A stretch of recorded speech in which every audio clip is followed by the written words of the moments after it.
Untuk mengetahui apa hasil dari pertemuan tahunan Islamic Development Bank di King Faisal Conference Center Intercontinental, Riyadh, Arab Saudi, sudah ada korespondensi Indonesia Sufiani Tanjung. Selamat pagi waktu Indonesia Sufi.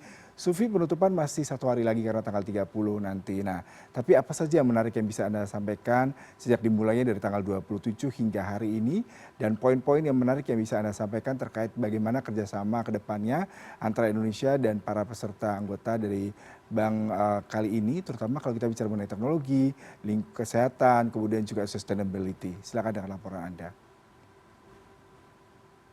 Iya, Yuda, selamat pagi waktu Riyadh, Arab Saudi. Saat ini masih pukul 5 pagi di sini. Dan memang sudah 2 hari ini saya menghadiri pertemuan tahunan dari Islamic Development Bank, Bank Pembangunan Islam yang banyak membantu Indonesia dalam perkembangan pembangunan, terutama di sektor-sektor strategis seperti proyek-proyek infrastruktur, pendidikan tinggi, hingga juga pembangunan dari manusia. Artinya memang Bank Pembangunan Islam ini, Islamic Development Bank sendiri memang berkonsentrasi pada pembangunan sosial ekonomi dari negara-negara anggotanya. Terdapat sekitar 57 negara anggota dari 4 benua, di mana Indonesia saat ini posisinya sudah berada sebagai pemegang saham di peringkat ketiga terbesar di bawah Arab Saudi dan juga Libya. Jadi terdapat sekitar 8% modal yang dimasukkan oleh Indonesia, baik itu sebagai pendiri ataupun juga sebagai anggota.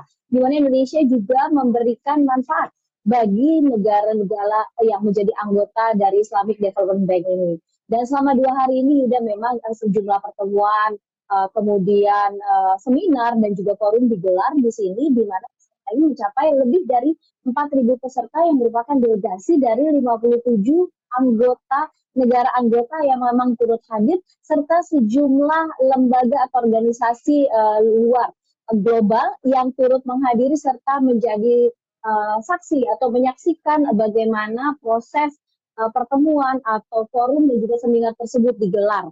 Dan sejauh ini memang kalau tahun lalu saya juga sempat menghadiri pertemuan tahunan ini, di mana Indonesia menjadi salah satu negara prioritas untuk menerima bantuan, karena pada tahun lalu Indonesia sendiri menerima sekitar 100 juta dolar US atau sekitar 1,5 triliun rupiah Yuda, untuk pembangunan sejumlah proyek strategis infrastruktur seperti pembangunan rumah sakit, kemudian jalan tol.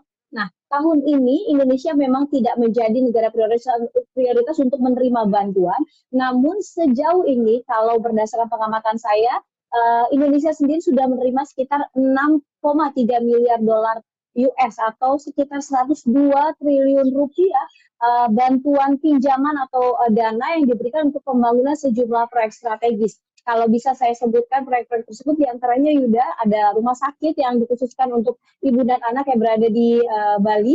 Kemudian juga ada sejumlah perguruan tinggi yang dibangun juga. Diantaranya adalah perguruan tinggi di Pulau Jawa dan juga di sejumlah pulau-pulau lain di Indonesia. Dan pada tahun ini, karena memang ini menandakan 50 tahun kiprah dari Bank Pembangunan Islam ini atau Islamic Development Bank untuk membantu negara-negara anggotanya, ini menjadi salah satu momen istimewa Yuda, karena tidak hanya digelar pertemuan, kemudian forum dan juga seminar, namun juga ada perayaan dari 50 tahun berdirinya Islamic Development Bank.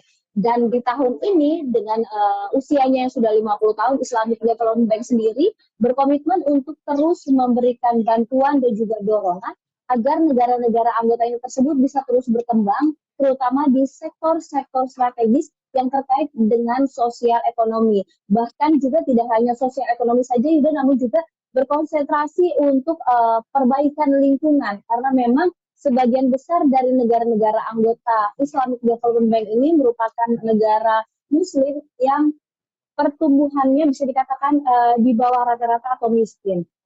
Dan Indonesia cukup beruntung karena Indonesia menjadi pemegang saham ketiga terbesar di Islamic Development Bank sendiri, di mana menurut keterangan dari Presiden Islamic Development Bank sendiri, yaitu Muhammad Sulaiman Al-Jaser, Indonesia disebut sebagai salah satu negara yang sangat berkomitmen dengan bantuan yang diberikan, di mana semua bantuan yang diberikan oleh Islamic Development Bank selama ini sejak tahun 1974 dengan nilai yang mencapai sekali lagi 6,3 miliar dolar Amerika Serikat atau sekitar 102 triliun ini, semuanya terserap habis dan begitu memberikan manfaat bagi pembangunan masyarakat di Indonesia, dan juga pembangunan infrastruktur di negara kita tercinta, Yuda. Baik, Sufiani, terima kasih untuk laporan langsung Anda. Selamat bertugas kembali.